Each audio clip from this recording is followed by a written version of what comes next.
Um projeto inovador, que prometia transformar o fundo do mar em um santuário de vida marinha, acabou desencadeando consequências inesperadas. Após décadas, os envolvidos perceberam que suas ações haviam provocado grandes mudanças no oceano. Será que ainda era possível reverter o que havia sido feito há tantos anos? Embarque nesta história emocionante agora. E se você já conhece o nosso canal e quer nos ajudar a continuar trazendo mais vídeos emocionantes, peço que nos apoie apertando o botão de gostei. Vamos ao vídeo. Cerca de 50 anos atrás, em 1972, um projeto ambicioso começou a ser desenvolvido na costa de uma cidade famosa por suas praias. Inspirados por uma ideia que parecia genial na época, um grupo de ambientalistas decidiu criar algo que prometia trazer enormes benefícios tanto para o meio ambiente quanto para as comunidades costeiras. O plano era simples: utilizar pneus velhos, descartados de carros, para formar um recife artificial no fundo do mar, acreditando que isso ajudaria a criar novos habitats para a vida marinha, e ao mesmo tempo, resolveria o problema do acúmulo de lixo. Um dos principais responsáveis pelo projeto era o Capitão Carlos, um experiente pescador apaixonado pelo mar. Ele, junto com sua equipe, passou meses organizando toda a logística. Caminhões carregados de pneus partiam da cidade, sendo transportados até a praia, de onde seguiam em barcos até o local escolhido para o recife. O entusiasmo era grande, todos acreditavam que estavam realizando algo inovador e positivo. "Vai ser incrível!" exclamava Carlos, empolgado, enquanto observava a primeira leva de pneus sendo jogada na água. "Isso vai atrair muitos peixes e corais. Logo veremos os resultados." A confiança dele contagiava a todos ao redor. Naquele momento, ninguém poderia imaginar o que o futuro reservaria para aquele projeto. Os pneus eram organizados em grandes pilhas no fundo do oceano, amarrados com cordas resistentes e presos com clipes de metal. A ideia era que esses materiais formassem uma estrutura estável, onde peixes, corais e outros organismos marinhos pudessem se desenvolver. Em poucos meses, mais de 2 milhões de pneus foram depositados no fundo do mar, cobrindo uma área equivalente a vários campos de futebol. O recife foi batizado de Recife Carlos, em homenagem ao idealizador do projeto. Nos primeiros anos, tudo parecia estar indo conforme o esperado. Pequenos peixes começaram a nadar em meio aos pneus, e uma camada de algas verdes começou a cobrir a borracha. Os mergulhadores da região que visitavam o local ficavam impressionados com o que viam. A comunidade pesqueira também estava satisfeita, acreditando que em pouco tempo o recife traria muitos benefícios. No entanto, com o passar dos anos, sinais de problemas começaram a aparecer.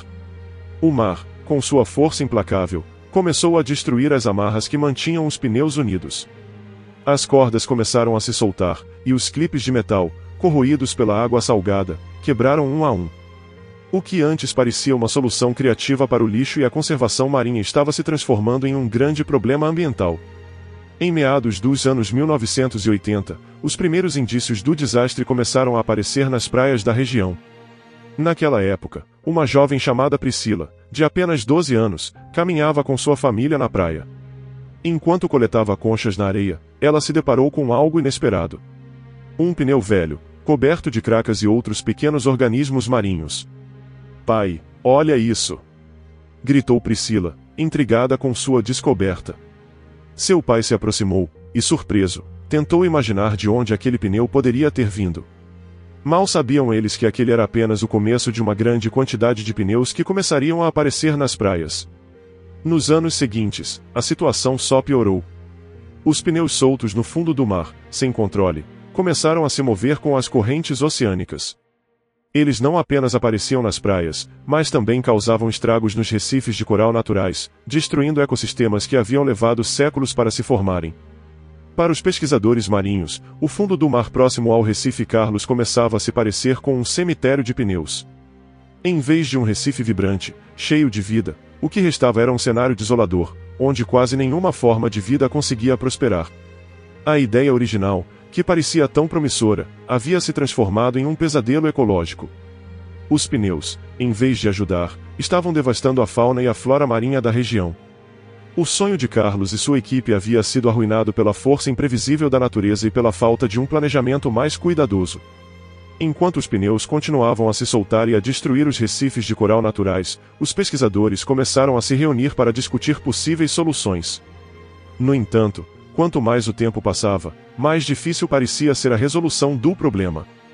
Remover os milhões de pneus espalhados pelo fundo do mar era uma tarefa monumental, que exigiria enormes recursos financeiros e humanos. Mesmo assim, algo precisava ser feito. Aquela primeira fase do projeto Recife Carlos deixou uma lição importante. A natureza, por mais resistente que pareça, tem seus limites. E quando se trata de tentar interferir em seus processos, as consequências podem ser devastadoras se não forem cuidadosamente planejadas e executadas. À medida que os anos passavam, o desastre ambiental provocado pelo Recife Carlos ficava cada vez mais evidente. Nos anos 1990, o problema já havia se espalhado pelas praias de todo o estado e até mesmo em outras regiões do país. Pneus velhos e desgastados começaram a aparecer em abundância em praias antes conhecidas por sua beleza e limpeza.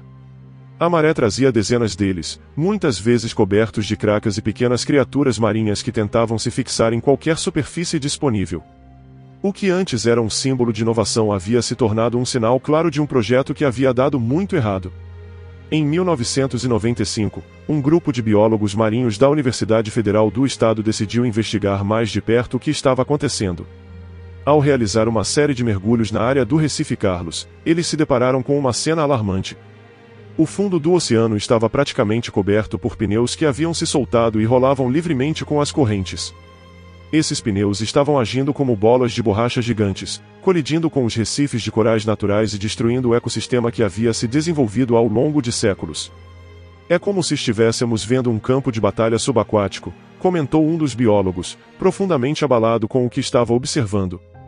Além de destruir corais, os pneus se alojavam em fendas e cavernas submarinas, bloqueando a passagem de animais marinhos e criando uma barreira para o desenvolvimento de novas formas de vida. O projeto que deveria aumentar a biodiversidade marinha, ironicamente, estava sufocando a vida no fundo do mar. Enquanto isso, a situação nas praias piorava. Nos dias de maré alta, era comum encontrar muitos pneus encalhados na areia. Em regiões turísticas, o problema se agravava tanto que visitantes começaram a evitar esses locais. A economia local, fortemente dependente do turismo, também foi afetada. Pequenos comércios, barracas de praia e pousadas notaram uma queda no número de turistas, pois ninguém queria passar férias em praias repletas de pneus. A população local começou a ficar inquieta, pressionando as autoridades a tomarem uma atitude. No entanto, encontrar soluções não era simples. Como retirar milhões de pneus do fundo do oceano sem comprometer o ecossistema marinho? Além disso, o custo de uma operação desse porte era enorme, algo que os governos locais não estavam preparados para cobrir. Em 2007, surgiu uma nova esperança com uma parceria entre o governo estadual e a Marinha. A ideia era utilizar a remoção dos pneus como parte do treinamento dos mergulhadores militares, unindo o valor ambiental do trabalho à oportunidade de treino em condições reais. O projeto foi liderado pelo sargento Ricardo Oliveira, mergulhador experiente em operações subaquáticas. Cada pneu que retiramos é uma conquista, disse ele durante uma entrevista. Ricardo e sua equipe mergulhavam todos os dias em condições desafiadoras, enfrentando correntes fortes e visibilidade limitada. Apesar de seus esforços, apenas cerca de 1.000 pneus eram retirados por dia, um número pequeno frente aos mais de 2 milhões de pneus espalhados pelo fundo do mar. Embora o processo de remoção estivesse em andamento, era extremamente lento e arriscado. Os mergulhadores corriam o risco de ficarem presos nos detritos ou serem atingidos por pneus movidos pela força das águas. Mesmo assim, a equipe continuava, motivada pela ideia de que cada pneu removido era uma ameaça a menos para o oceano. A notícia da limpeza começou a ganhar atenção nacional, despertando o interesse de ambientalistas, cientistas e voluntários. Grupos de mergulhadores recreativos se mobilizaram para ajudar, organizando mutirões de limpeza nos finais de semana. Sob supervisão profissional, os voluntários eram treinados e equipados para retirar pneus menores, que eram mais fáceis de manusear. Esses eventos aceleraram o processo de remoção e aumentaram a conscientização sobre a conservação marinha. Muitos voluntários relatavam que a experiência mudou sua percepção do oceano e do meio ambiente, fazendo-os sentir que estavam ajudando a corrigir um erro do passado. No entanto, ficou claro que o trabalho dos voluntários não seria suficiente. A cada mês, surgiam novas dificuldades.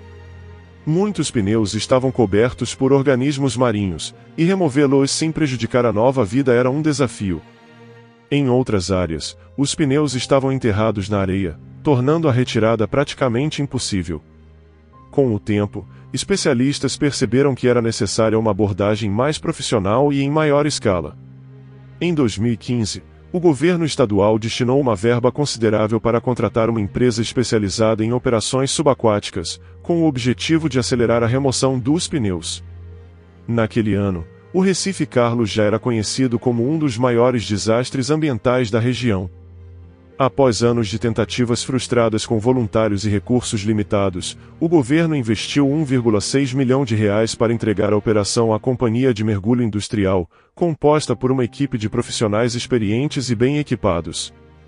A operação era desafiadora, mas Maria Fernandes, líder da equipe de mergulhadores, estava determinada a fazer a diferença. É como escavar a história, só que no fundo do mar, comentou ela durante uma coletiva de imprensa. Estamos corrigindo um erro do passado, mas também descobrindo como a natureza é incrivelmente resiliente. A equipe usava tecnologia avançada e ferramentas subaquáticas para retirar os pneus sem causar mais danos ao ecossistema já fragilizado. Nos meses seguintes, conseguiram remover muitos pneus, transportando-os para reciclagem. No processo, os pneus foram levados para um galpão de processamento, onde foram incinerados de forma controlada para gerar energia elétrica, transformando o que antes era uma ameaça ambiental em algo útil para a sociedade. Entretanto, o trabalho subaquático não era isento de riscos. Mergulhar em grandes profundidades, cercados por pneus e detritos, exigia extrema habilidade e cautela. Maria e sua equipe enfrentavam correntes fortes e baixa visibilidade, tornando o trabalho ainda mais arriscado. Nesse cenário, o capitão Carlos, agora com mais de 80 anos, decidiu se envolver novamente. Após anos carregando a culpa pelo desastre, ele sentiu que ainda tinha algo a contribuir. Um dia, procurou a equipe de limpeza com uma proposta inesperada. "Conheço estas águas melhor do que ninguém", disse com emoção na voz. "Deixem-me ajudar a mapear as áreas mais afetadas." No começo, a equipe estava cética, mas logo perceberam que o profundo conhecimento de Carlos sobre as correntes marítimas e os pontos de concentração de pneus poderia ser valioso. Com sua orientação, a equipe localizou áreas onde pneus estavam enterrados na areia ou acumulados em grandes quantidades, acelerando significativamente a remoção. Ele, que antes era visto como responsável por um dos maiores desastres ambientais do estado, começava a ser reconhecido por tentar corrigir seus erros. Contudo, sua participação gerou controvérsias. Alguns grupos ambientalistas criticaram seu retorno, dizendo que sua presença desviava o foco do verdadeiro problema. Nas redes sociais, o debate se intensificou, com hashtags de apoio e críticas circulando entre os usuários. Mesmo assim, Carlos seguiu firme em seu propósito. Um ponto decisivo aconteceu durante uma das missões de mapeamento. Carlos, a bordo de um barco, notou um padrão incomum nos dados do sonar.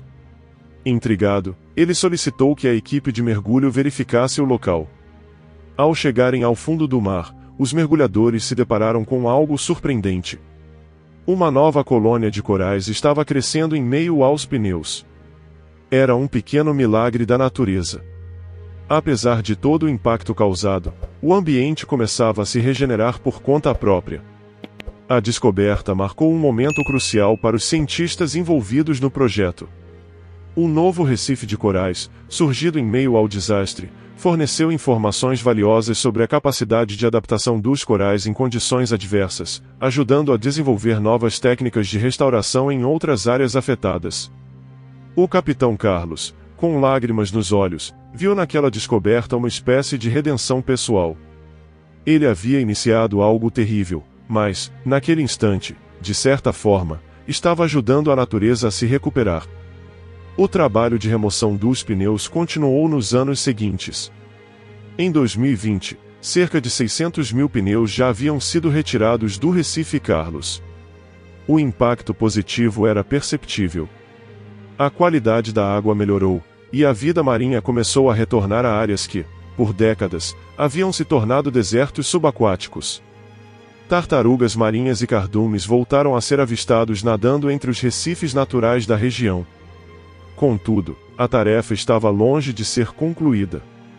Ainda restavam aproximadamente 500 mil pneus no fundo do oceano, muitos deles enterrados na areia ou cobertos por organismos marinhos, o que tornava sua remoção um processo delicado e demorado.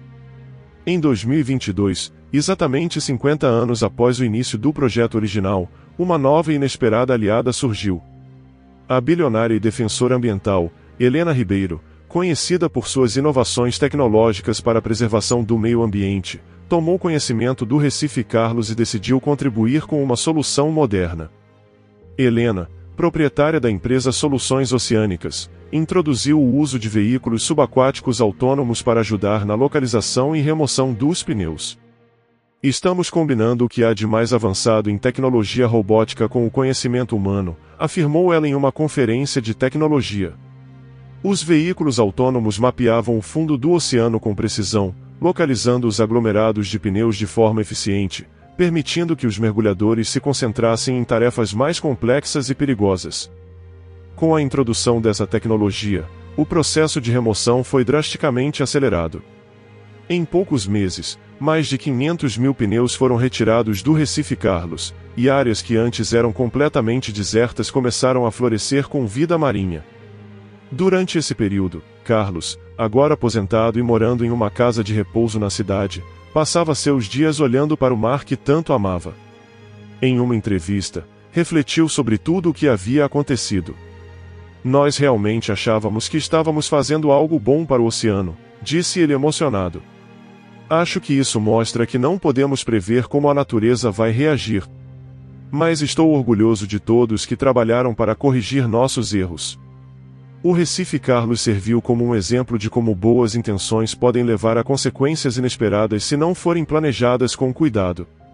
A história daquele Recife de pneus tornou-se um estudo de caso para cientistas e ambientalistas em todo o mundo, que buscavam aprender com os erros do passado para proteger os oceanos no futuro, e talvez, um dia, o lugar onde tudo começou volte a ser um ambiente vibrante, cheio de vida, ou permaneça como um memorial subaquático, lembrando-nos dos riscos de interferir na natureza sem considerar as consequências.